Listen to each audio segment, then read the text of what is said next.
Hey, I'd like to welcome you to another episode of Mission Matters. My name is Adam Torres, and if you'd like to apply to be a guest on the show, just head on over to missionmatters.com and click on Be Our Guest to Apply. All right, so today I have Shaan Patel on the line. He is founder and CEO over at Prep Expert. And I've been looking forward to this. Interview for a while. I've been seeing Shaan. I gotta tell you, Shaan. First off, hold on before I get into it. Welcome to the show. Yeah, thanks for having me, Adam. I've been looking forward to doing this interview with you for a while. Congrats on all the success and growth with Mission Matters. Man, I've been watching your videos on Instagram. You had one edited the other day, and I was like, first off, I know what you do. I know I'm a fan of it, of course. I know you. I've been watching your journey for a while now, and I was still like drawn in. I'm like, oh, tell me more, Shaan. Tell me more. It was awesome. I was like, I'm not looking to take a test, but I just gotta say, man, congrats. I love the way the content that you're putting out there is coming. It's good. Thank you. Yeah, I'm really, really excited. And, we've been able to help a lot of parents and students with test prep and SAT, ACT, college admissions, scholarships. It's all very stressful stuff. And my job is to make it less stressful for parents and students out there. All right. So this $1 billion scholarship mission for your new book, Prep Expert Digital SAT Playbook.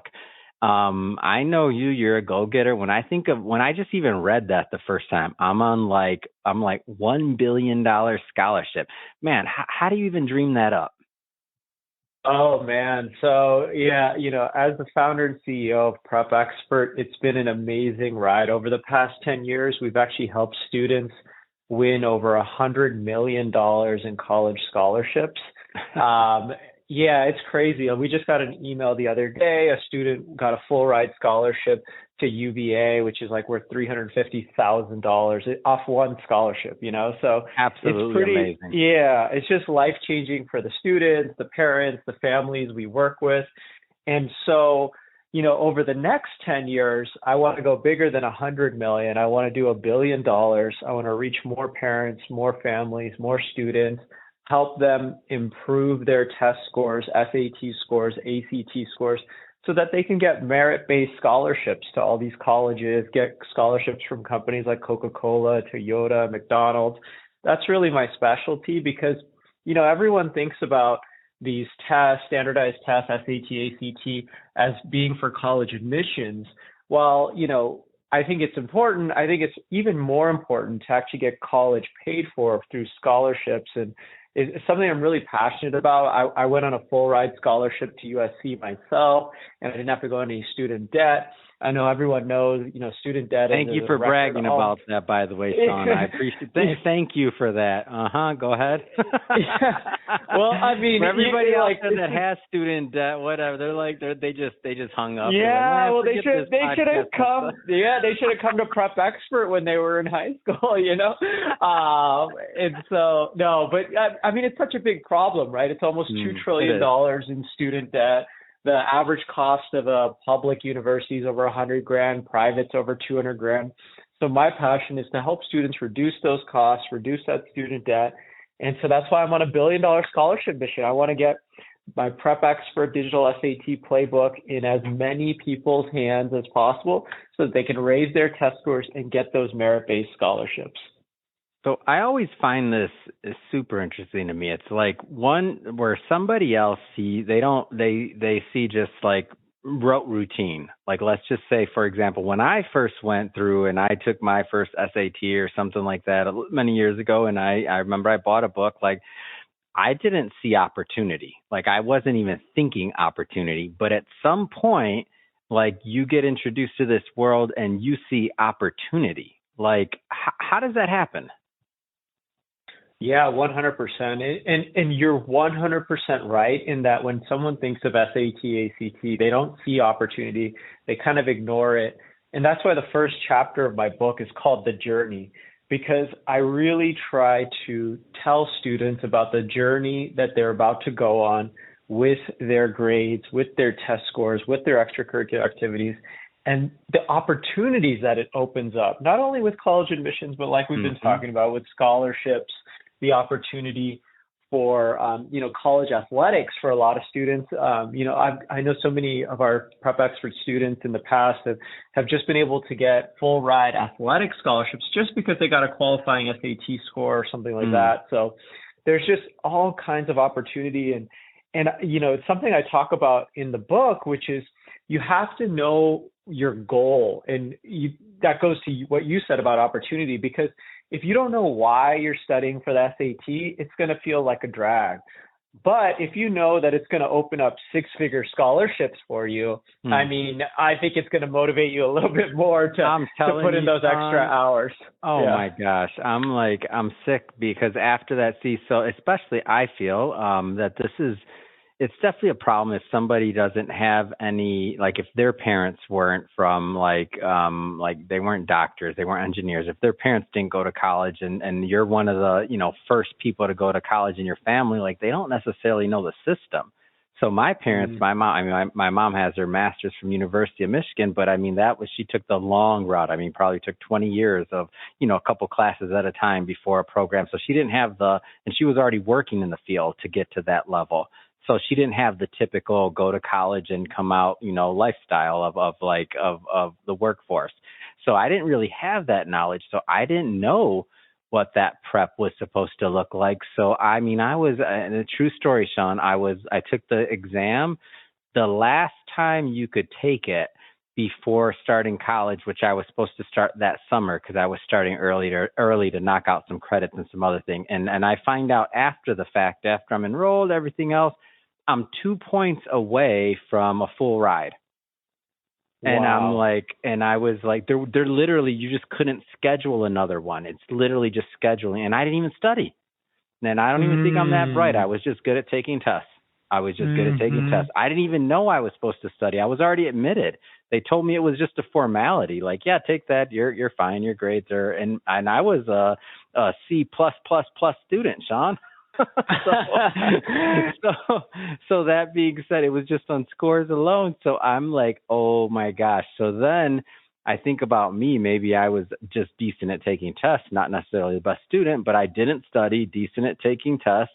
And now I look at others who maybe don't have that infrastructure around them or otherwise. And I think about your program and I'm just like, man, if I would have known then, I would have been, like you just said, not these huge scholarships that who knows what would have happened. But that's why I'm so passionate. And by the way, for everybody listening, Shaan knows none of this backstory, even though I've known Shaan for a while. And this is one of the reasons why I was excited to get him on the show, so I could share that with him and share with the audience as well, because it's not every day that you can fit in that type of story, maybe, unless you got the test prep expert / guru / what do I call you, man, other than founder and CEO of Yeah, no, I mean, thank you for sharing that. I mean, you're exactly who this like if I could take you back in high school, you're exactly who my programs at Prep Expert, our books and courses are for.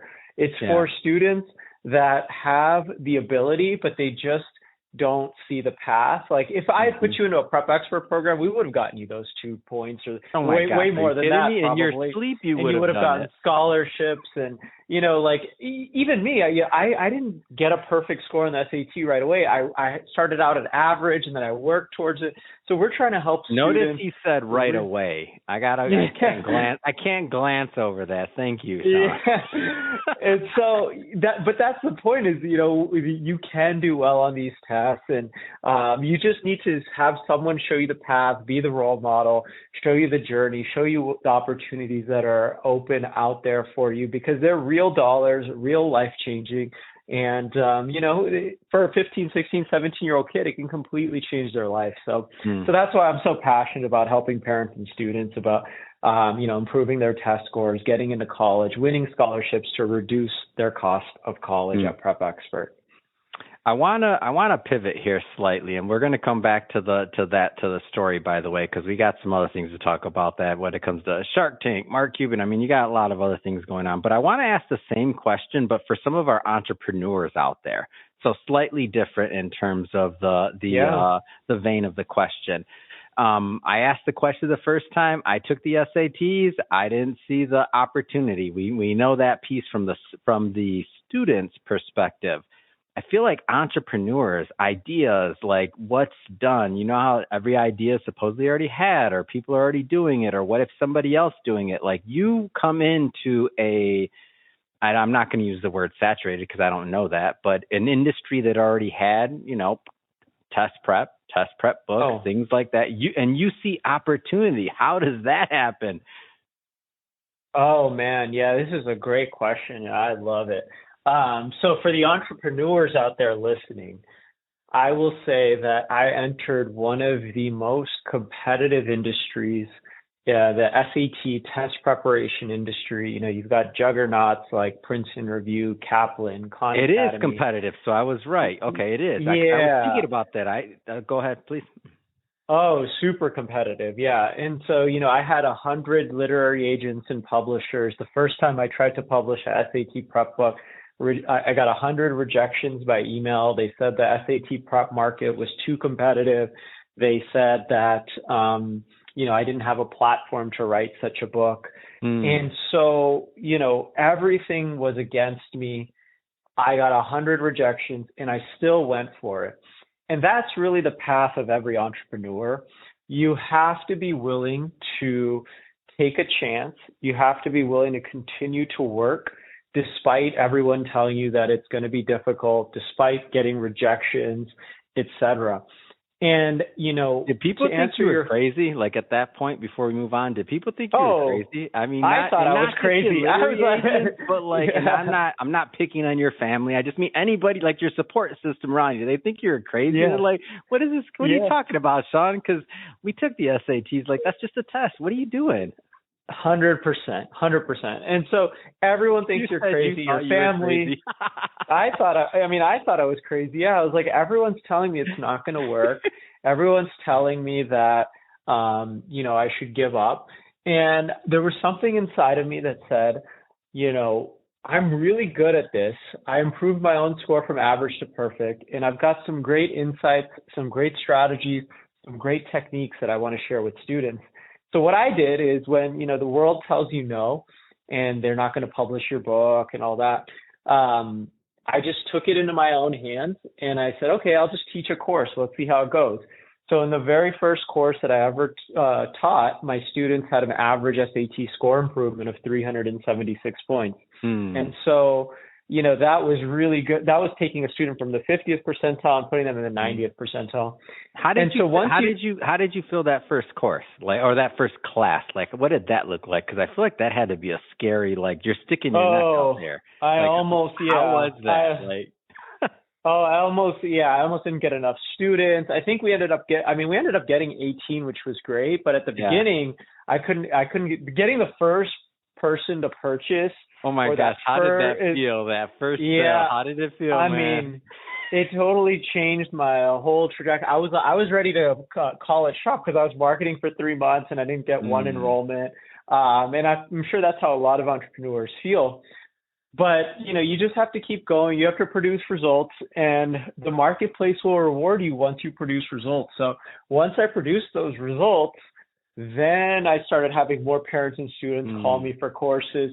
Then I had McGraw-Hill, the world's largest education publisher, ask me to write an SAT prep book that went #1 on Amazon. Did they reject you?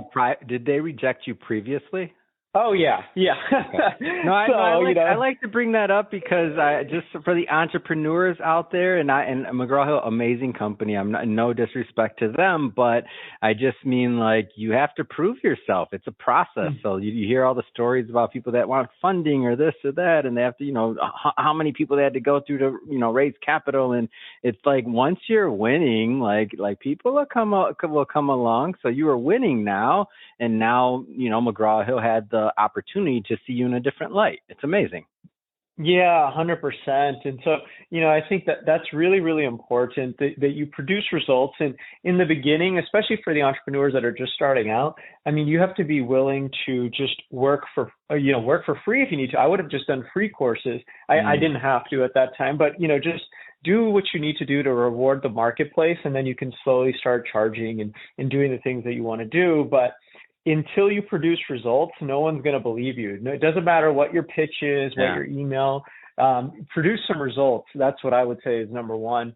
Number two is never, go towards that ideology that, it's too competitive or it's too crowded, et cetera.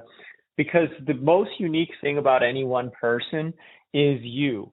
So you are the niche. What I mean by that is there is no other test prep company out there that has Dr. Shaan Patel, who raised his score from average to perfect, who created all these strategies. So that makes me stand out right away because I'm the niche. I'm the differentiator. And so I'd say that for every entrepreneur, think about you. What makes you different about your business compared to every other business? And I guarantee you, there's no one else in this world that's quite like you. And so what's your story? Leverage that. Don't become a faceless brand. Leverage your personal story. I think that works so well for entrepreneurs. Did you start out full time, or was this kind of like a progression, or like how did that piece of it work for you? Oh, this was a side hustle that became a full time now. For how long? How long was the side hustle? Oh, side hustle Roughly. was a long time. Yeah, I started it in end of college, and then I went to medical school, I went to business school, I went to residency. So that was like almost 10 years of side hustle. And now I've finally graduated from everything, and now I'm full-time CEO and founder. And it was a great ride. I mean, side hustle was hard, don't get me wrong, but it also gave me the time to see it grow. It helped me become a good manager because I had to delegate a lot of things to employees and contractors, especially when I didn't, while I was in school. Man, that's a great point. That's a great point. It forced you to be a good manager. Sometimes having too much time and being full-time, like I haven't heard anybody say that in a long time. That might be your Achilles heel. Is that you got 100%. Too much time to fail and not delegate. Yeah, I mean, that's one of the hardest lessons for a lot of entrepreneurs to learn, right, is to allow some delegation. Now, I think it's such a fine balance. Entrepreneurs need to figure out what to delegate and what they need to do. So there are certain things that I need to do. Like the most important thing is content, curriculum, innovation. That's me. I'm not going to delegate that out. Nobody else can do that. I write the books, etc. But customer service, I can delegate that out. So it's figuring out what your strong points are that's going to really make a difference in the business and going all in on that. How does Shark Tank fit into this equation? Like in Mark Cuban and like how did all that come about? Oh man, that's a whole nother. You got another hour, Adam? Come on, man. Give me I'll give you the 2 minutes. So basically, I was a big fan of Shark Tank, just like everybody else, watching every episode. This was like back in 2016, so it's been a while. But one day it just kind of clicked in my head. I was like, I've got a business that would make a great pitch for the show. I could use some investment to expand it, my prep expert company, to more cities, expand it online. And so I went to attend auditions in New York City, ended up getting on the show. The show went horribly for me because every shark didn't think I could be a doctor and an entrepreneur. But at the last second, Mark Cuban came in, offered me a deal for $250,000 for 20% equity in the company. We closed the deal. He's been an amazing investor, advocate, and partner for the company ever since. And Prep Expert basically 10x after we went on the show. So it was a great experience. Great. Mark and I have written books together. We've done co-investment deals. We've done entrepreneurship panels. We got one coming up with the Obama Foundation. So, I mean, it's been just amazing to work with Mark and his team. And Shark Tank was obviously a life-changing experience, and highly recommend for any entrepreneurs out there who are thinking about applying to Shark Tank. Do it. You won't regret it. Yeah, and one of the things I do love about your story is that just that continuum, like that you started in this apprenticeship phase, we can call it, for a solid decade, and before you even went full time. And this is important, I feel, because many of the people that have these ideas, especially in my experience, like doctors or individuals that have something that they went to school for a long time to accomplish. So highly, like they're in there. They put themselves, and I mean this in a way of affection. They put themselves in this box to have the privilege of being called a doctor or a lawyer or something else. But it doesn't mean that you can't, you can't do a side hustle or use a different word. You can't add value to society by using your highly tuned brain, in your case, perfect test scores. And I'm still a little salty on that one, Shaan, but I'll get over it. Don't worry. but seriously, to use your ability to give back in a way other than you think that you have to. Like, you have ideas, you have inventions, you have other things you want to do. And if your life dictates you to be able to do it on the side and delegate and use some of those skills, I feel that moves society forward versus thinking you have to only do one thing. Like, in your example is a perfect example. And technically speaking, Shaan, correct me if I'm wrong, if at some point your vision didn't grow to the point to where you wanted to be full-time, this could have been a really nice nest egg, and that you could have delegated, hired a CEO to run it day to day, and it's still you, and you could have still maybe done some creation, but you chose to be the face of it at the end of the day. But if you wanted to continue on the other path, you could have. So, but the point is you had options, right? Oh, 100%. Yeah, I think that this is such a great point you make, which is every person out there has multiple skill sets, and don't box yourself into one skill set. Don't get me wrong, it's a lot of work, working a full-time job. But everything's work though, Shaan. But everything's work. What isn't work? Like, honestly, at the end of the day, if you chose one of those professions, you're never not going to work. You are an achiever, period. Yeah, 100%. You're a high achiever. And so that's my point, is that, why not work those extra 20, 30 hours on your, side business? And I say side business or side hustle because I'm actually of the entrepreneurial mindset that that's a great place to start, because you're not risking your job. You're not risking everything. And you can see if it works, because a lot of entrepreneurship, you're going to fail first. And I know everyone says you got to go all in, Problem with going all in, especially if you have a good job already and steady income, is it can be, really risky, especially if you have a family or children or anything like that. So, it's, balancing both. And I think it's actually easier than ever in today's society with technology, freelancers, delegation, to be able to have effective side hustles. And I think that's why that nomenclature has even come into society over the past few years, more so than ever before. Yeah. Shaan, it's been great having you on the show. How do people follow up? How do they learn more? Yeah, absolutely. They can find out more about my courses related to test prep, so SAT, ACT courses, college admissions consulting. Everything is at prepexpert.com. And if you're listening to this podcast before Sunday, March 3rd, I'm having a huge book launch event. We're going to have thousands and thousands of people online. You can register for free at prepexpert.com. And at the end of the event, you can pick up my new book, Prep Expert Digital SAT Playbook. The SAT is going digital for the first time in 100 years this year in 2024. So I got a brand new book to help students ace that exam. If you're the parent of a high school student or middle schooler, you've got to attend that event. So you can find out everything at prepexpert.com. Amazing. And for everybody that's tuning in, unlike Shaan, the podcast space is definitely not saturated. There's not a bunch of people. There's not a bunch of competition. So you definitely don't want to hit that subscribe button, because we don't need your support and don't want you to listen to future episodes. How's that for my reverse psychology, Shaan? You think it's going to work? I think everyone's going to subscribe. I mean, there's no reason not to. It's completely free. It'll help Adam. It'll help me. So please subscribe. Man, you're a good pitch man. I might have to cut. I might have to cut that. Now that's gonna be our loop. I'm gonna be like, and now I have my little dashboard on here. You're gonna have a whole button on my dashboard. I'm gonna be like, and now everybody listen to Shaan. Oh man, thank you so much for coming on, Shaan. I had a blast.